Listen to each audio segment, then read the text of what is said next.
Thank you for joining us here at WHAS 11 News at Noon. I'm Jim Stratman. Well, it is the question that all JCPS families are asking today.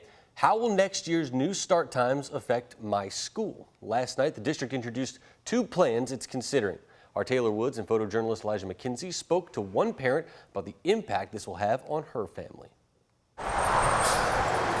In 1 week, the Jefferson County School Board will vote, choosing new starting times for all JCPS schools starting in August. I'm still skeptical about how it's going to work. There are three proposed start times for next year: 7:30 a.m., 8:40 a.m., and 9:40 a.m. Tiandra Robinson says the district's first option works best for her daughter, who attends a magnet school. More than 80 schools will be affected in option 1, with a later clear time around 6:30, and more than 100 schools will be impacted in option 2. It's already a hardship trying to do it for the morning.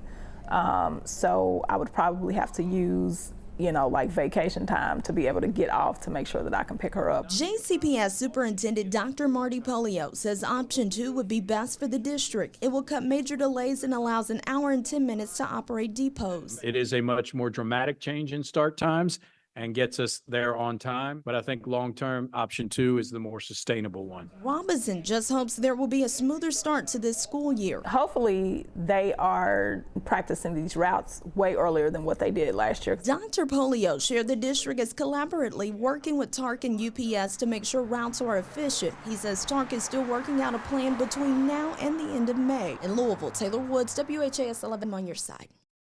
Well, there is a special meeting next Tuesday, May 7th, for the board to vote on which scenario is going to be implemented. We will keep you updated as we learn more. Now, this morning, students from Butler High School protested the district's newest plan, which cuts transportation to most magnet and traditional schools.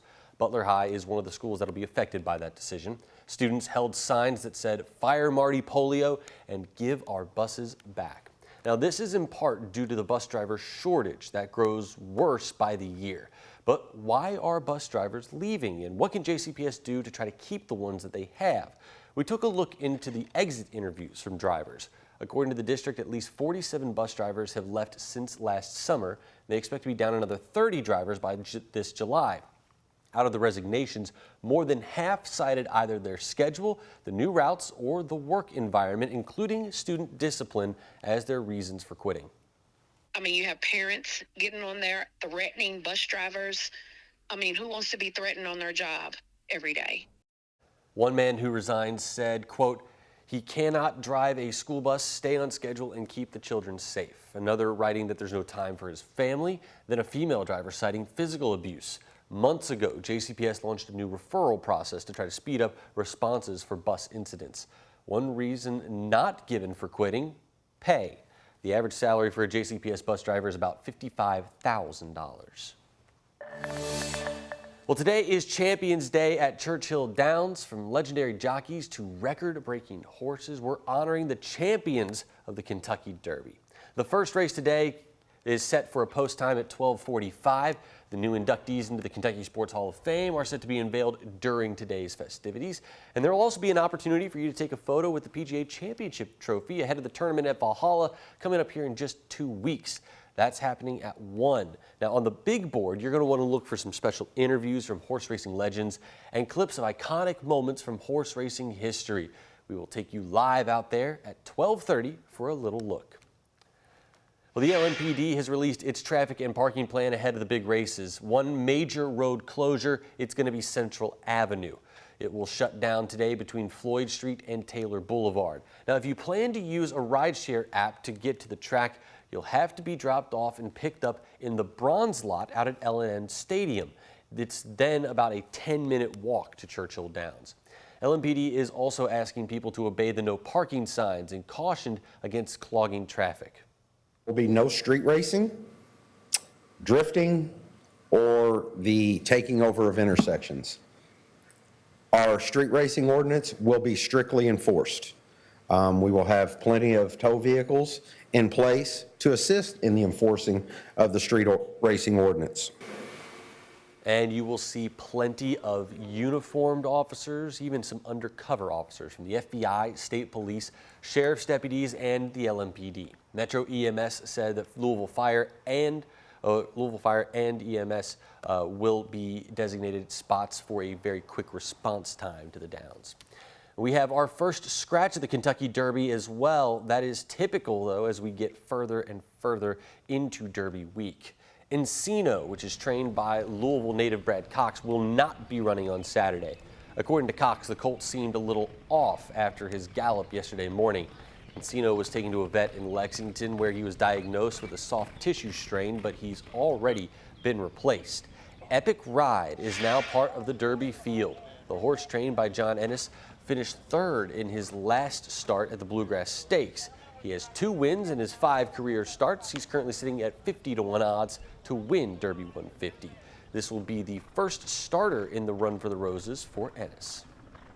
Now, Encino would have come out of gate 9, which means that every horse is going to move down a gate to make room for Epic Ride in gate 20. And this also means the favorite, Fierceness, will not be in gate 17. Instead, he'll be in gate 16, which has produced 4 winners, the last one being Animal Kingdom in 2011.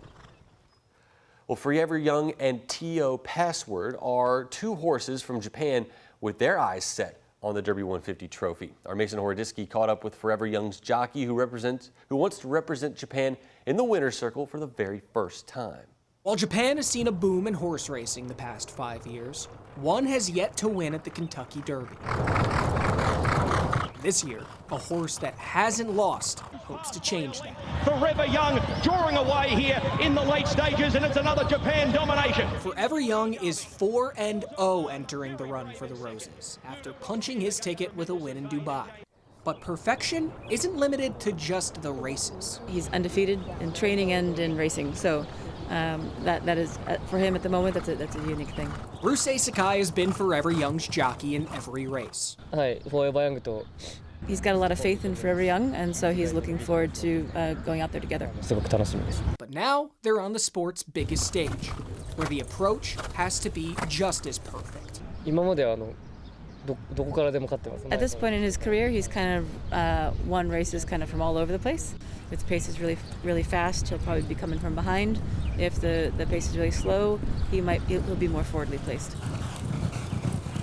This isn't Sakai's first time at Churchill Downs. He was here in 2023 with Continuar, but after he was scratched, had to watch the race back there in the grandstands. This year he's back, and now he'll have the best seat in the house. It's such a big thing. He doesn't really know what it's going to feel like. He has no idea. While Sakai feels there are many reasons why Forever Young could be in the winner's circle, the biggest reason is simply put. Because he runs faster than all the rest of the horses. Mason Horodisky, WHAS 11. We have got so many great things planned for Derby week. Starting Friday, check us out for WHAS 11's special live coverage of the 150th running of the Kentucky Oaks. That is set to begin at 3 o'clock in the afternoon. Then Derby Day, Saturday morning, we are going to have a full lineup. At 6 o'clock, it's our special, The Greatest 2 Minutes, followed by WHAS 11 live from the Derby Museum at 7. Then at 10, a special edition of Great Day Live.